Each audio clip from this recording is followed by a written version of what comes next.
이번 주 수요일 날 우리 교회 아주 큰 교회 역사에 어떤 한 자리매김을 할 만한 그런 미팅이 있습니다. 우리 타마락스에서 커미셔닝 미팅이 있게 되는데 이번 28일 그 미팅을 이제 기점으로 해서 우리 교회가 본격적인 건축으로 들어가게 됩니다. 지금 한 1년 동안 정말 많이들 애쓰셨습니다. 교회 건축이 본격적으로 논의된 게 작년 이맘때쯤 됩니다. 그리고 1년이 지났습니다. 그동안 정말 많은 일이 있었어요. 산 넘고 물 건너서 여기까지 왔습니다. 근데 이번 주 수요일에 최종적인 그런 이제 건축 허가가 나올 것으로 기대하고 있습니다. 곧 건물이 세워지는 것을 보게 될 거고요. 실제적인 건축 가운데 들어가게 될 때 하나님이 우리 교회를 통해서 이루시는 일들 우리가 다 보게 될 것입니다. 이 점에서 우리 교회 역사에서 이번 주는 중요한 주간으로 자리매김하게 될 것입니다. 40주년 이제 눈앞에 다가오고 있습니다. 40주년 교회 역사 가운데서 하나님이 이루신 이 일에 여러분들 함께 참여하고 같은 증인이 됐으니 여러분 하나님께 찬양과 영광을 올릴 수 있기를 주의 이름으로 축원합니다. 애쓰신 모든 분들 또 이렇게 많이 기도하신 우리 성도님들의 그런 기도가 있어서 이런 결과를 낳게 된다 이렇게 생각을 해보게 되고요. 감사한 마음이 듭니다. 우리만의 모도를 나무 쳐다보지도 말라는 그런 속담이 있습니다. 불가능한 일은 일찌감치 단념하고 분수에 넘치는 일은 생각지도 말라고 하는 그런 뜻이 되죠. 이 속담은 시간을 허비하는 것을 경고한다는 점에서 긍정적인 면이 있다 생각합니다. 그러나 현실 안주적인 사고에 빠지게 한다는 점에서 부정적인 속담이 된다 이렇게 보는 거죠. 못 이룰 일이라고 하는 것은 아예 꿈도 꾸지 말라고 하는 것이니까 그런 생각을 하게 됩니다. 여러분 우리가 사는 이 세상이 이마만큼 발전된 것은 바로 오르지 못할 그 나무를 쳐다본 사람이 있었기 때문에 그렇습니다. 그 나무에 오르는 것을 꿈꿔온 사람들이 있었기 때문에 우리가 살아가고 있는 이 세상이 이마만큼 발전되어 왔다고 하는 거죠. 이와 관련해서 이스라엘은요 긴 고난의 역사 속에서 도도히 흘러온 그런 인상적인 속담이 하나 있습니다. 이런 겁니다. 나도 아브라함처럼 믿음의 조상이 될 수 있다 하는 이런 속담입니다. 이는 누구나 믿고 행하면 아브라함 같은 위인이 될 수 있다고 하는 적극적인 사고가 담긴 그런 속담이 되는 거죠. 꿈이 실현되지 않는 것은요 그 꿈이 비현실적이고 또 오르지 못할 나무이기 때문이 아니라고 하는 것입니다. 그 나무에 오르려고 하는 의지와 노력이 부족하기 때문에 꿈이 실현되지 않는 것입니다. 저는 이와 관련해서 오늘 본문의 말씀에서 매우 중요한 교훈을 얻고 여러분들과 함께 나누기 원합니다. 여러분들도 각자 개인적으로 혹은 가정에서 또 우리 교회처럼 이렇게 나름대로 꿈을 꾸고 그 이루는 과정에 있는 분들이 계실 텐데 오늘 이 본문에 있는 말씀을 통하여서 주께서 주시는 교훈을 마음에 새기고 이 말씀이 힘이 돼서 우리가 꿈꾸는 일들이 주 안에서 이루어지는 것을 보는 그런 은혜가 임하시기를 주의 이름으로 축원합니다. 자, 오늘 말씀입니다. 여호수아서 1장 5절 6절 말씀 함께 합독하겠습니다. 내가 모세와 함께 있었던 것 같이 너와 함께 있을 것임이니라. 내가 너를 떠나지 아니하며 버리지 아니하리니 강하고 담대하라.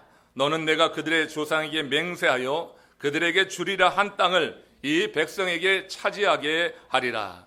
자, 하나님께서 여호수아에게 왜 이런 말씀을 하고 있는 걸까요? 자, 하나님이 여호수아에게 개인적으로 특별히 이 말씀을 주시고 있는 것입니다. 지금 여호수아가 이 말씀을 받은 때는 모세가 죽은 이후입니다. 모세는 그 이스라엘의 큰 영도자였죠. 이 모세 곁에 있었던 사람이 여호수아예요. 하나님은 모세의 수종자였던 여호수아에게 모세의 뒤를 잇게 하신 것입니다. 여호수아는 지난 40년 광야 생활 중에 모세의 수종을 들면서 제2인자로 이스라엘 백성을 이끌어 왔던 것이죠. 출애굽 초기에 이스라엘 백성들이 가데스 바네아에 이르렀을 때 모세는 각 지파에서 한 명씩 택해서 12명을 구성했습니다. 그리고 12명의 이 정탐꾼을 가나안 땅으로 보냈습니다. 가나안 땅을 살피게 했던 것이죠. 여호수아는 그 중에 한 명이었습니다. 그는 정탐을 마치고 와서 다른 10명의 그런 보고자들과 달리 매우 긍정적인 보고를 했던 거죠. 아마 그때 모세의 눈에 띄었을 것 같아요. 이 모세가 이 여호수아를 택해서 그렇게 2인자로 그의 후계자로 세워나가는지 아무튼 수종을 들면서 모세의 가장 가까이에서 이렇게 섬겼던 사람이 여호수아가 됩니다. 그는 그때 이미 가나안이 젖과 꿀이 흐르는 곳이라고 하는 것을 누구보다 먼저 본 것입니다. 정탐에 들어가서 40일을 머물면서 그 땅을 살폈으니 오죽 잘 알았겠어요. 그러니 그 땅에 누구보다도 들어가고 싶은 마음이 강했던 사람이 여호수아라고 하는 것을 우리가 기억해야 돼요. 그런데 모세의 뒤를 쫓는 것과 자신이 지금 맨 앞에 나서서 그 백성을 이끄는 것은 다른 이야기라고 하는 것입니다. 이제까지는 모세가 앞서가면서 이스라엘 백성을 이끌어 나갔습니다. 어려움을 많이 겪었습니다. 그 가운데 여호수아는 증인이 되었어요. 근데 지금 모세가 죽은 것입니다. 그가 큰 거목으로 여겼던, 근으로 여겼던 모세가 죽은 거예요. 모세가 죽은 이후에 이제 하나님께서 여호수아를 지명했는데 그 여호수아를 지명해서 이제는 이 백성을 이끌어 나가야 되는데 이게 여러분 다른 이야기라고 하는 거예요. 쉬운 예를 들자고 하면은 차려진 밥상에서 먹는 것과 밥상을 차리는 것은 다른 것입니다. 차려진 밥상에서 함께 같이 어울려서 먹는 것, 이건 누구나 할 수 있습니다. 그러나 여러분, 밥상을 차려서 누군가를 먹여주는 것은 다른 일이라고 하는 거예요. 모세가 죽고 지도자를 서는 것은 참 좋아요. 모세가 죽고 이제 자신이 지도자가 되었어요. 여러분, 많은 사람들의 지도자가 된다고 하는 것이 얼마나 그럴듯합니까? 사람들이 여러분 바라보는 것이 얼마나 좋습니까? 모세는 죽고 이제는 자기가 지도자가 되어서 그 백성을 이끌 권한이 있는데, 여러분, 그러나 자신이 이제 밥상을 차려주어야 된다고 하는 것이 두려운 것이 되었다고 하는 거예요. 아마도 그가 극복해야지 될 사람들, 그 사람들이 안팎으로 있다고 하는 이 사실이 제일 두려웠을 것이라고 저는 한번 생각해 봅니다. 밖으로는 가나안 입성하면서 맞이해야 될 그 거인족이 있습니다. 40일을 정탐하면서 다른 10명의 그 정탐꾼들과 동일하게 이 여호수아도 그 가나안 땅을 지키고 있는 그 원주민, 그런 거인족을 보았습니다. 그들 때문에 10명의 정탐꾼은 메뚜기 컴플렉스를 갖게 한 그런 인물들입니다. 지금 여러분, 이 여호수아가 이제 지도자가 되어서 이제 가나안 땅으로 들어가게 되면 제일 먼저 그들과 맞서야지 된다고 하는 거예요. 그 거인족 아말렉, 아낙 자손이 두려웠을 것이다. 바깥으로는 그렇게 이족이 두려웠을 것이지만 안으로는요, 지난 40년간 모세 곁에서 이스라엘 백성들을 다루는 일을 보았습니다. 그 이스라엘 백성들을 다루는 것이 정말 두려운 일이었으로 이렇게 생각이 들어요. 틈만 보이면은 모세를 비난하고 돌을 던져 해하려고 했던 일을 여호수아는 곁에서 잘 지켜보았습니다. 생생하게 기억하고 있습니다. 그러자 그렇게 들어가고 싶어 했을 그 가나안이 모도들 나무처럼 그렇게 높게 보이기 시작했다고 하는 것이죠. 가나안 족속과 전쟁을 치를 자신도 없고 그 백성을 이끌어 가고자 하는 그런 자신도 서지 않게 되었던 거예요. 그렇게 여호수아는 앞으로 나가지도 못하고 돌아서지도 못하며 망설이고 주저하고 있었던 것이에요. 모세가 죽었을 때 이 여호수아의 심적 상태가 그랬다고 하는 거예요. 사람들로 인하여서 이젠 나갈 수도 없고 물러설 수도 없고, 바깥으로는 이런 이방 족속들로 인해서 두렵고, 안으로는 같은 동족이지만 그렇게 살아왔던 그 모습들을 볼 때 두려움이 있었다고 하는 거예요. 이런 사정을 아시고 하나님께서 그에게 용기를 주기 위해서 하신 말씀입니다. 내가 모세와 함께 있었던 것 같이 너와 함께 있을 것입니다. 내가 너를 떠나지 아니하며 버리지 아니하리니 강하고 담대하라. 저는 하나님께서 이 말씀을 여호수아에게 주신 것이 얼마나 고마운지 몰라요. 얼마나 고마운지 몰라요. 하나님께서 여호수아에게 특별하게 내가 너와 함께 할 것이다, 모세와 함께 했던 것 같이 여호수아야, 너 두려워하지 말아라. 염려하지 말아라. 사람들로 인하여서 주눅들지 말아라. 이제 앞으로 나가거라. 내가 너와 함께 할 것이다. 내가 너를 떠나지 아니할 것이다. 버리지 아니할 것이다. 강하고 담대하라. 이런 말씀을 주신 우리 하나님이 정말로 고마운 거예요. 여러분, 하나님은 우리의 사정을 잘 아시는 좋으신 하나님임을 믿으시기를 바랍니다. 우리가 어떤 마음을 가지고 지금 있는지 그 사정을 아셔요. 여호수아의 입장, 여호수아의 사정, 여호수아의 마음의 상태를 하나님은 너무나 잘 아신 거예요. 모세가 죽어서 지도자의 자리에 올라갔지만 지도자의 자리에 올라가서 누리게 되는 그런 영광, 그것보다는 그가 감당해야지 될 그 책임, 자신이 해야지 될 그 일, 사역을 생각할 때 여호수아는 두려웠습니다. 떨렸습니다. 그런 여호수아에게 우리 하나님께서 친히 말씀해 주신 이 말씀이 여호수아를 얼마나 살렸을까, 그의 마음이 얼마나 위로가 되고 힘이 됐을까 생각해 보는 것입니다. 여러분, 사역하는 여러분들, 크고 작은 사역 속에서 여러분들이 일을 해나갈 때 얼마나 힘듭니까? 마음대로 되질 않는 것입니다. 뜻대로 되지 않을 때가 많이 있습니다. 근데 가만 보면 그게 사람으로 인한 때가 많이 있는 거예요. 여러분, 지도자가 되어서 앞서 나간다고 하는 것은 뒤쫓아가는 거랑은 천지 차이입니다. 앞서 나가면서 길을 개척해야 되고 뭔가 만들어내고 이뤄낸다고 하는 것은 여러분, 뒤쫓아가는 것과는 상대가 되지 않는 거예요. 여호수아가 모세의 뒤를 쫓아나가면서 이스라엘 제2 지도자로서 말이에요. 2인자로서 그 백성을 이끌어 나갈 때는 좋았어요. 그렇지만 모세가 이제 사라지고 나서 자신이 그 짐을 져야 된다고 하니까 무거운 중압감이 그를 누르게 되었다고 하는 거예요. 그런 사정을 아신 우리 하나님께서 이처럼 그에게 임재하셔서 말씀하시고 강하고 담대하라고 하는 이 말씀을 통해서 모세, 이 여호수아는 분명히 힘을 얻고 일어서게 된 줄로 믿습니다. 이스라엘의 백성에게 하나님 아버지께서 그들과 함께 한다고 하는 것은 대단한 의미가 있었던 것입니다. 그들은 전쟁을 치룰 때마다 하나님께 단을 쌓아서 제사를 드렸잖아요. 그는 이 전쟁에서 하나님이 그들과 함께 하실 것인가, 이것을 묻는 의식이었습니다. 그 제사가 그런 예식이었어요. 그래서 하나님께서 그 제사를 받으시고 응답을 주실 때 그 전쟁이 하나님의 뜻에 합한 것이면은 내가 그 땅을 너에게 주리라, 내가 그들을 내 손에 붙이리라, 이런 두 마디 말씀을 주셨어요. 그 땅을 너에게 주리라, 그 족속을 네 손에 붙여주리라, 이렇게 약속을 주신 것입니다. 이스라엘은 이 두 말씀이 임하면은요, 승리를 확신하며 전쟁터로 나갔어요. 이 두 말씀이 임할 때까지 그들은 제사를 통하여서 하나님과 교제하고 하나님이 어떻게 응답하시는가를 기다렸다고 하는 것입니다. 한 예로 사무엘상 23장 4절 말씀 함께 읽어봅시다. 여기 보면 이 다윗이 하나님께 묻는 내용이죠. 같이 읽습니다. 다윗이 여호와께 다시 묻자오되 여호와께서 대답하여 이르시되 일어나 그일라로 내려가라, 내가 블레셋 사람을 내 손에 넘기리라. 예전 성경에서는 내 손에 붙인다고 하는 표현을 썼습니다. 여기 내 손에 넘기리라, 내 손에 붙이리라, 이 말씀이 임한 거예요. 다윗이 하나님께 예배합니다. 제사합니다. 단을 쌓아 하나님을 만납니다. 그때 하나님께서 이런 말씀을 주시는 거예요. 전쟁은 아직 시작도 되지 않았습니다. 그러나 하나님은 말씀하십니다. 이 전쟁은 이미 끝난 것이라고 하는 거예요. 이제 믿기만 하라고 하는 것입니다. 하나님의 대적을 이스라엘 손에 넘겨주셨다고 하는 사실을 믿고 나가라고 하는 것입니다. 여러분, 이스라엘이 이런 말씀을 순전히 믿고 나가서 싸울 때 그들은 항상 그 전쟁에서 승리를 거둘 수가 있었던 거예요. 대적의 수가 얼마나 강력한 무기로 그렇게 무장된 대적이든 상관할 게 없었습니다. 주변 정세가 좋든 나쁘든 어떠하든 문제가 될 것이 없었어요. 하나님께서 내가 이 족속을 네 손에 붙이리라 하면 하나님께서는 그 대적의 수가 어떻든지 상관치 아니하시고 하나님께서 기적을 통하여서 하나님의 능력을 베푸셔서 그 숱한 대적들을 이기도록 하신 게 우리 하나님이라고 하는 것입니다.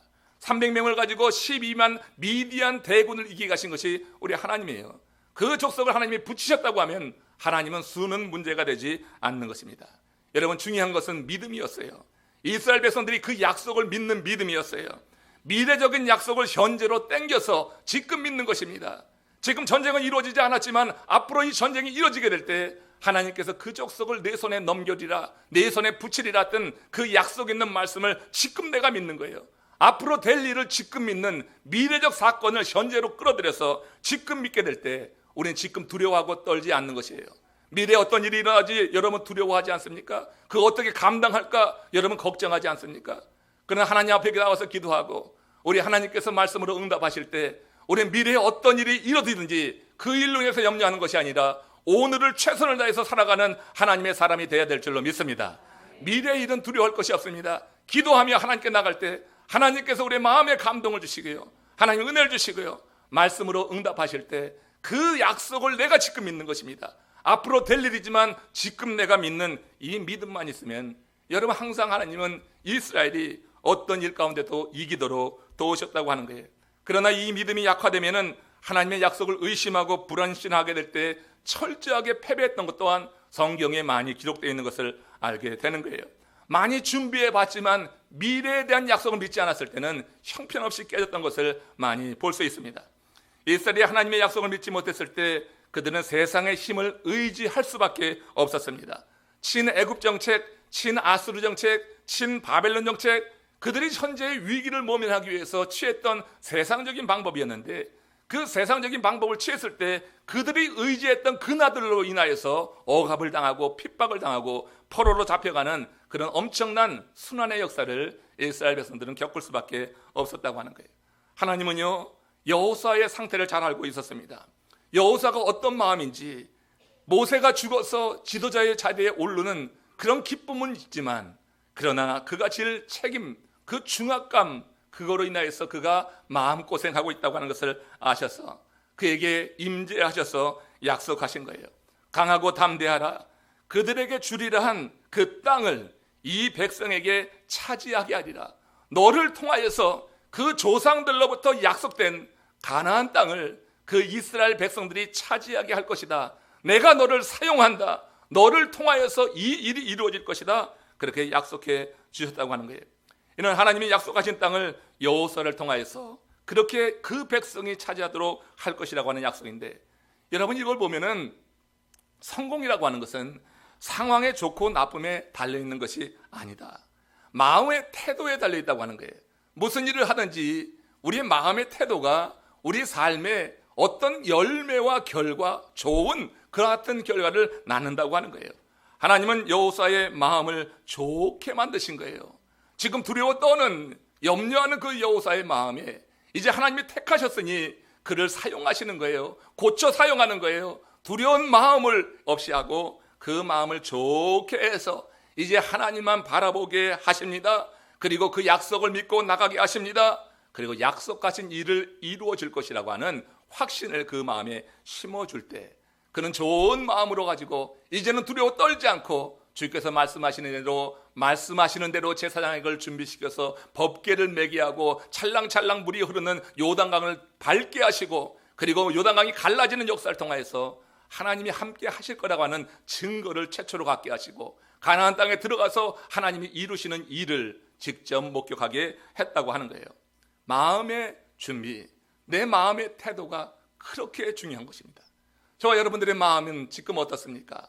무엇 때문에 걱정하고 불안해하고 혹 두려워하지 않습니까? 하나님이 분명히 내게 주신 꿈인데도 불구하고 세상의 염려가 지금 우리의 발목을 잡고 있는 것은 아닌가 하는 그런 생각을 해봅니다. 우리의 마음의 상태가 주님 보실 때 좋은, 그야말로 기뻐할 만한 그런 마음의 상태, 약속을 믿는 마음으로 다스려지시기를 주님의 이름으로 축원합니다. 빌 클린턴이 대통령에 당선될 때 일입니다. 요즘에는 힐러리 클린턴이 이제 민주당에서 앞서고 있는데, 힐러리 클린턴이 대통령이 되면 이거 부부가 대통령이 되는 거니까 참 놀라운 일이 아닐 수 없는데, 이 빌 클린턴 대통령이 됐을 때 뉴욕 타임즈에 두 친구라고 하는 제목의 흥미로운 기사가 실렸어요. 영국 옥스퍼드 대학에 아주 가까운 두 친구가 함께 다녔습니다. 빌 클린턴과 프랭크 알렌이라고 하는 두 친구입니다. 그들은 모두 미국인 유학생이었고요, 머리가 상당히 좋았던 것입니다. 그런데 이 둘에게는요, 장차 그들의 운명을 극과 극으로 나누는 하나 매우 큰 차이점이 있었다고 하는 거예요. 그것은 그 둘이 자신들의 삶을 대하는 태도의 차이였다고 하는 거예요. 프랭크 알렌은 사실 그 머리가 클린턴보다 훨씬 좋았다고 하지요.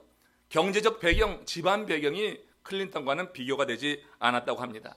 그럼에도 불구하고 그는 늘 자신의 삶에서 불만을 품고 부정적인 말을 많이 했다고 해요.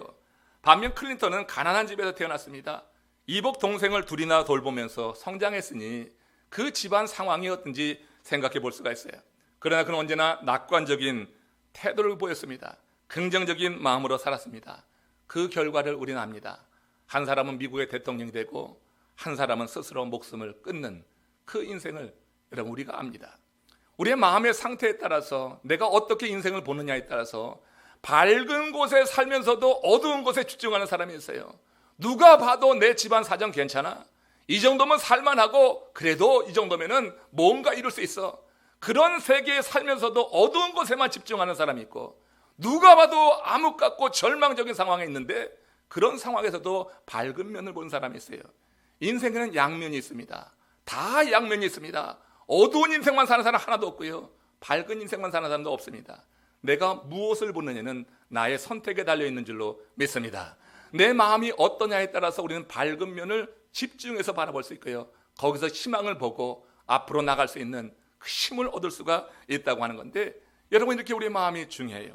우리 하나님께서 여호사를 만나신 것은 그 여호사를 만남으로 인해서 그 마음속에 지금 여러 가지 사정 온갖 잡생각들로 인하여서 어지럽고 말이에요.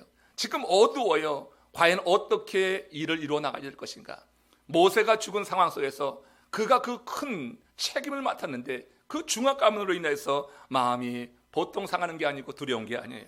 그런 여호사를 주님께서 택하셨어요. 그러니 그 마음을 만드시는 것입니다. 만지시고 내가 너와 함께 할 것이다. 모세와 함께 했듯이 너와 함께 할 것이다. 내가 밟는 것을 내가 너에게 주리라. 이런 약속을 통하여서 그를 새롭게 하는 내용을 한번 다시 확인해 봅니다. 여호사서 1장 2절에서 4절 말씀입니다. 함께 읽습니다. 내 종 모세가 죽었으니 이제 너는 이 모든 백성과 더불어 일어나 이 요단을 건너 내가 그들 곧 이스라엘 자손에게 주는 그 땅으로 가라. 내가 모세에게 말한 바와 같이 너희 발바닥으로 밟는 것은 모두 내가 너희에게 주었느니 곧 광야와 이 레바논에서부터 큰 강 곧 유브라데 강까지 해적 속의 온 땅과 또 해지는 쪽 대해까지 너희의 영토가 되리라. 살아계신 하나님의 말씀입니다. 여러분 이 말씀을 받고 여호수아는 마음을 다스립니다. 여호수아는 그리고 무엇을 행해야 할지 성령이 주시는 그런 은혜 안에서 자기의 삶의 방향을 정하게 된 거예요. 여러분 천리길도 한 걸음부터라고 하는 속담을 아시죠? 이것은 못 오를 나무 쳐다보지도 말라고 하는 속담과 상반된 거예요. 전 그 속담이 좀 없어졌으면 좋겠어요. 천리길도 한 걸음부터, 이거 여러분 적극적인 사고를, 우리 긍정적인 사고를 심어주는 좋은 속담이 되는 것입니다. 여러분 천리길을 생각하면 아득하지 않습니까? 교통수단이 없었던 그 옛날에 천리길은요 도무지 다다를 수 없는 그런 거리를 상징했던 것입니다. 그렇다면 여러분 이 속담이 주는 의미가 무엇일까? 천리길도 한 걸음이라고 하는, 한 걸음부터라고 하는 속담이 주는 의미, 그 먼 길도 한 걸음씩 내딛다 보면은 불가능하게 멀리 보이던 그 천리도 도달하는 순간이 임한다고 하는 것 아니겠어요? 그러나 여러분 천리에 대한 고정관념에 사로잡혀 있으면, 천리에 대해서 고정관념은 뭐예요? 도무지 다다를 수 없다고 하는 세상 사람들이 갖고 있는 그 관념입니다. 이 고정관념에 매여 산다고 하면 천리길은 그야말로 못 오를 나무로 우리에게 그렇게 인식이 돼서 불가능한 일이기 때문에 아예 제쳐놓고 만다고 하는 거예요. 천리길도 한 걸음씩 나가면은 마침내 그 천리 끝에 다다르는 그때가 임할 줄로 믿고 가시기를 주의 이름으로 축원합니다. 우리에게 여러분 그런 증거들이 있어야지 되겠어요. 믿음으로 산다고 하는 것은 그런 증거를 하나 정도 갖고 살아가야 될 것이에요. 내가 불가능하다고 여기다 것을 기도하면서 하나님이 내 마음을 도우시고 그리고 결정하게 하시고 하나님이 주신 감동으로 행해 나가는 가운데 우리의 삶 가운데 크든 작든 우리가 불가능하게 여겼다고 하는 그것을 한 걸음 내딛는 천리길을 한 걸음부터 나가는 그런 믿음의 결단 통해서 우리가 경험하게 될 때 우리 인생은 늘 주께서 함께 하시는 그 천리길을 가면서 홀로 두는 게 아니라 믿음으로 행해 나가기 때문에 남들은 불가능하다고 하지만 천리길을 나갈 때 한 걸음 내딛는 것은 믿음으로 나가는 건데, 믿음으로 한 걸음 한 걸음 나가는 그에게 우리 성령 하나님이 항상 동행하는 줄로 믿으시기 바랍니다. 홀로 가게 두지 않는단 말이에요. 우리 마음에 주신 감동에 따라서 어떤 목적을 향하여서, 어떤 꿈을 향하여서, 모두를 남으라고 생각하는 그것을 향하여서, 천리길을 향하여서 하나님 주신 은혜 감동에 있어서 첫걸음을 내딛으면 주님은 내게 주신 감동이 있어요. 주님도 책임이 있는 거예요. 우리들 마음에 그렇게 감동하고 내 마음을 움직여놓고 주께서 몰라라 하지 않는단 말이에요. 우리 마음에 감동을 주신 주님은 우리가 나가는 길 내내 동행해 주신다고 하는 것을 저는 믿습니다. 여러분도 그 믿음 가지고 혹 여러분들 기도 중에 하나님 주신 감동이 있을 때는 내가 지금 생각하는, 지금 현실의 입장에서는 불가능해요. 지금 현실의 상황을 보면 할 수가 없어요. 그렇지만 하나님이 주신 감동이 있을 때 여러분 그 감동을 향해서 한 걸음 내어 딛기를 주님의 이름으로 부탁합니다. 그때 주님께서 옆에서 동행하시는 거예요. 함께 하시는 거예요. 절대 하나님은 우리에게 감동만 주고 그리고 싹 빠지시는 분이 아니에요. 하나님은 우리에게 감동을 주시고 어떤 결정을 하시고 하나님께서 우리를 이끌어 가실 때는 반드시 함께 한다고 하는 사실을 저는 믿고 늘 고백하며 살아갑니다. 지금 여호수아의 마음에 하나님께서 깊게 뿌리 박혀 있는 못 오를 나무, 모세의 뒤를 이어서 후계자가 된다고 하는 것, 그 백성을 이끌어 나간다고 하는 것, 지금 여호수아로는 불가능해요. 이거 되지 않을 일이라고 하는 그런 관념에 사로잡혔을 때 하나님께서는 이렇게 임재하셔서 그에게 약속을 주시고, 내가 너와 함께 할게. 천리길처럼 여기지만 한 걸음만 한번 내디뎌봐. 내가 너와 함께 할게. 그렇게 하나님께서 지금 약속해 주고 있는 거예요. 그래서 그에게 말씀하신 게 뭡니까? 발바닥으로 밟는 곳을 다 내가 너에게 줄 것이다. 그 조상에게부터 약속된 가나안 땅이지만 가나안 땅이 한순간에 한꺼번에 여호수아의 장중에 들어오는 게 아니에요. 발바닥으로 밟고 지나가게 되는 거예요. 여러분, 이는 하는 일마다 잘 될 것이라고 하는 말처럼 들립니다. 물론 이 약속에는 만사 형통의 뜻이 담겨 있는 것이 사실일 것 같아요. 그렇지만 이 말씀이 강조하는 정말 중요한 내용은 뭐냐면, 그런 복을 누리려고 하면 먼저 행하라고 하는 거예요. 약속을 믿고 뭔가 작은 일이라도 천리를 나서지만 한 걸음을 먼저 한번 내디뎌 보라고 하는 행함에 대한 강조가 이 약속에 있습니다. 하나님의 약속을 믿는다면 두려워하고 머뭇거리지 말고 걸어 나가라고 하는 거예요. 아무리 위대한 약속도 실현되지 않는다고 하면 그건 그림의 떡입니다. 그림의 떡을 보고 배부를 사람 하나도 없는 것입니다. 하나님의 약속은 실현될 때 그것이 우리를 유익하게 하고 우리에게 참 복이 되는 줄로 믿습니다. 근데 우리 하나님은 얼마나 감사한지요. 젖과 꿀이 흐르는 땅을 주리라고 약속하시면서 우리에게 꿈을 꾸게 하셨을 뿐만 아니라 그 약속이 실현될 수 있는 방법도 주님께서 지금 여호수아를 만나서 일러주고 있는 거예요. 그러니까 약속을 주셨어요. 가나안 땅을 너에게 줄 것이다. 조상에게 약속한 그 땅이 너에게 임할 것이다. 그런데 그 약속만 주고 싹 빠진 게 아니라 어떻게 하라? 네가 발로 밟고 가는 것은 다 너의 것이 될 것이다. 미래의 그 약속을 현재로 믿는 믿음이 있을 때 그때 나가는 건데, 여호수아의 그 삶을 보면은 미래의 그 약속을 현재로 믿었어요. 그래서 제사장들에게 법궤를 매게 했고, 법궤를 맨 제사장들이 요단에 발을 담그는 것, 이거는 미래의 그 약속을 여호수아가 현재 믿었기 때문에 이 제사장들을 준비시켜서 이스라엘 백성들을 이끌고 나간다고 하는 증거가 되는 거예요. 하나님의 약속이 우리에게 임할 때 그 약속이 여러분 믿어지는 은혜가 임하시기를 축원합니다. 약속은 임했는데 믿어지지 않으면 절대 우리는 발을 뗄 수가 없어요. 그러면 그 약속은 그냥 하나의 그림의 떡이에요. 그림의 떡. 그림의 떡은 여러분 자꾸 보면은 짜증만 나요. 돼야지 뭔가 힘이 되지. 그림의 떡으로 맞히는 사람들 많이 있습니다. 그러나 여러분, 이 그림의 떡이 아니라 하나님의 약속이 단순히 그림에 그려진 그 떡이 아니라 내 삶에 내가 누리고 맛볼 수 있는 떡이 되려고 할 때 우리가 한 발짝을 띄어야 된다. 여호수아는 지금 바로 그 위대한 약속을 믿고 한 발짝을 띄어나가면서 밟고 있는 거예요. 일단 요단을 가르는 이 기적을 통하여서 하나님께서 내가 너와 함께 했지 하는 기적을 보여주셨고, 요단을 건너서 가나안 땅에 들어갔을 때 거기에서 여리고성이 있고 거기에 여러 족속들이 있고 그들과 전쟁을 치르는 과정 속에서 그들과 함께함으로 인해서 하나님은 약속하신 그대로 그 백성에게 하나님께서 응답하시고 함께 하신 줄로 믿습니다. 뉴욕 유니온 스퀘어에 하루 종일 의자에 쭈그리고 앉아서 감자 껍질을 깎는 할아버지 이야기 혹시 여러분 들어보셨습니까? 지금 몇 해 전에 MBC 방송에서 감자 깎는 신사라는 제목으로 반영한 후에 이분이 뉴욕에서 유명 인사가 되었다고 해요. 지금은 80세가 되었습니다. 조 아데스라고 하는 사람입니다. 이 사람의 이야기가 많은 사람들의 관심을 끄는 이유가 있어요. 그는 비록 노점상을 하고 있지만요, 세계에서 가장 비싼 주택가 중에 하나인 맨하튼 파크 애비뉴에 침실 3개짜리 아파트를 소유하고 있는 부자라고 하는 거예요.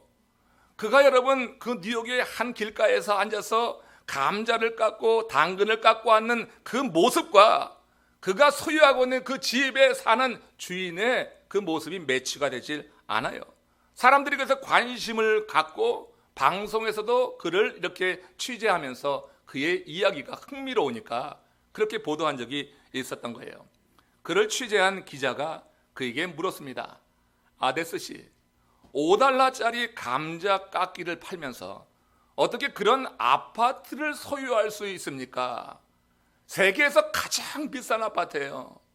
그 아파트 하나 소유하고 있으면 큰 부자예요. 우리로 보면은. 어떻게 5달러짜리 감자깎이를 팔면서 그 집을 소유할 수 있습니까?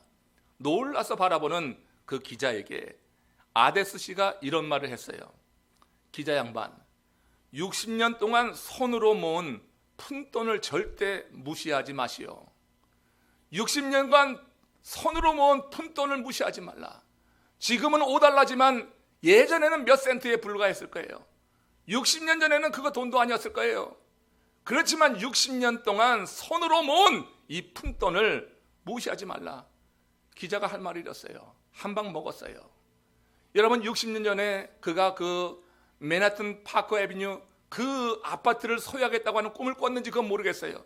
그렇지만 좀 더 나은 삶에 대한 꿈을 가지고 60년 전에 그는 노점상을 펼치고 거기서 감자를 깎고 당근을 깎고 그 자리를 지켜왔을 것입니다.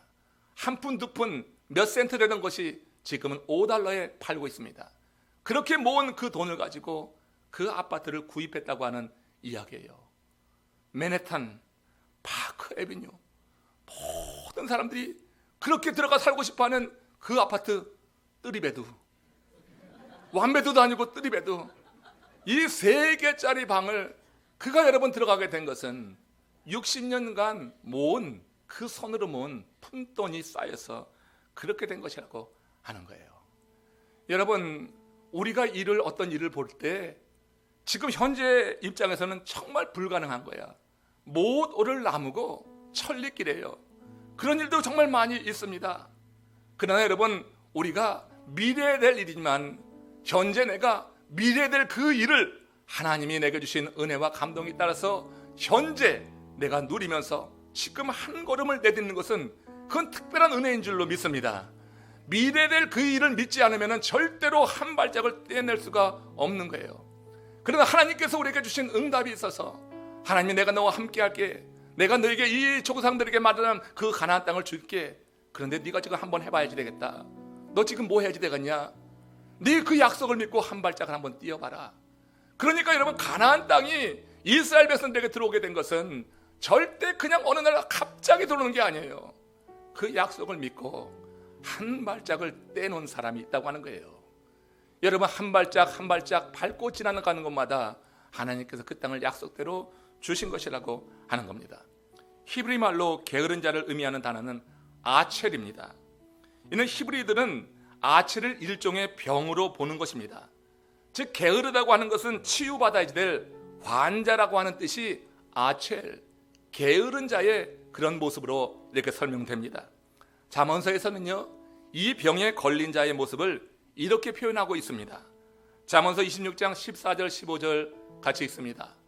문짝이 돌저귀를 따라서 도는 것 같이 게으른 자는 침상에서 구르느니라. 게으른 자는 그 손을 그릇에 넣고도 입으로 올리기를 괴로워하느니라. 이게 게으른 자라고 하는 거예요. 여러분, 하나님이 우리에게 약속을 주셨는데도 게으른 자는요, 아무 일도 하지 않아요. 게으른 자는요, 하나님의 약속을 그냥 그림으로 걸고 보는 것으로 그것으로 만족하는지 모르겠어요. 그러나 하나님의 약속이 우리에게 누려지기 위해서 그것이 그림의 떡이 아니라 내가 맛볼 수 있는, 내게 힘이 되고 내게 능력이 되고 내 삶을 성장시키는 그런 약속이 되려고 하면 침상에 누워서 구르는 삶을 가지고는 안 됩니다. 그릇에 손을 넣고도 입으로 올리기를 괴로워하는 그런 게으름, 이건 치료받아야 될 병이라고 하는 거예요. 모든 삶의 변화를 보기 원하십니까? 그렇다면 먼저 하나님 앞에 나가서 기도하면서 변화를 소원하시기를 주의 이름으로 축원합니다. 하나님, 우리의 소원이 간절한 만큼 저는 하나님 우리에게 감동을 주신다고 생각합니다. 그 감동을 시각화하는 것입니다. 감동을 시각화하는 것을 요즘 용어로 바꿔 말하면 비저닝이라고 말할 수 있습니다. 내 마음에 비전을 새기는 것입니다. 하나님이 내게 주신 그 감동은 하나님이 주신 응답으로 여기고 비전화하는 거예요. 내 마음에 비전이 새겨지게 될 때, 이렇게 마음에 비전이 새겨진 이 비전, 세상 사람들에게는 그건 못 오를 나무예요. 천리길이에요. 그렇지만 기도하면서 그런 비전을 마음에 새긴 사람에겐 천리길을 향해 발을 내딛게 하는 원동력이 바로 그런 비저닝이라고 하는 겁니다.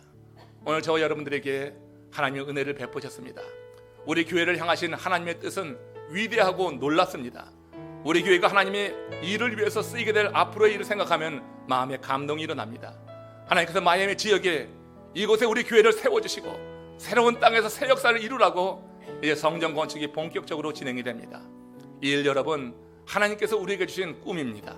하나님이 우리에게 주신 비전입니다. 단순히 건물만 세워지지 않기 위해서 40일 동안 또 우리의 심령의 성전을 세우는 일을 함께합니다. 내 마음의 성전이 세워지면서 함께 하나님이 이루어 주시는 이 성전 건축이 이루어지게 될 때 하나님은 이 마이애미 지역에 우리 교회를 반드시 등대로 삼아 주실 줄 믿습니다. 우리 교회가 방주가 될 줄로 믿습니다. 교회에서 이루어지는 여러 사역과 훈련 프로그램을 통하여서 하나님의 일이 구체적으로 일어나가는 그런 비전 있는 하나님께서 뜻하신 일들이 구체적으로 나타나는 이런 일을 위해서 우리 교회가 쓰이게 될 줄로 믿습니다. 이것이 지금 여러분들 마음 가운데 혹시 모두를 나무로 여전히 고백되는 분들이 있습니까? 천리길이라고 그렇게 포기해버리는 분들 계십니까? 우리 하나님께서 이마만큼 증거를 보여주셨습니다. 하나님께서 함께 하시고 우리가 열심으로 기도하고 헌신하고 참여할 때 하나님 우리에게 기쁨의 그 순간을 보여주실 것이고 우리 모두가 하나님이 이루셨습니다 하고 증거하는 그런 순간을 허락해 주실 줄로 믿습니다. 우리 마음에 비전을, 꿈을 새겨봅시다. 그리고 오늘 한 발자국 함께 발을 내디뎌 봅시다. 요단이 갈라지는 역사와 하나님께서 앞서가시면서 길을 내시고 하나님께서 이루시는 놀라운 증거들이 우리 가운데 다 누려지게 될 줄로 믿습니다. 이런 삶이 여러분 모두에게 경험되시기를 다시 한번 주님의 이름으로 축원합니다.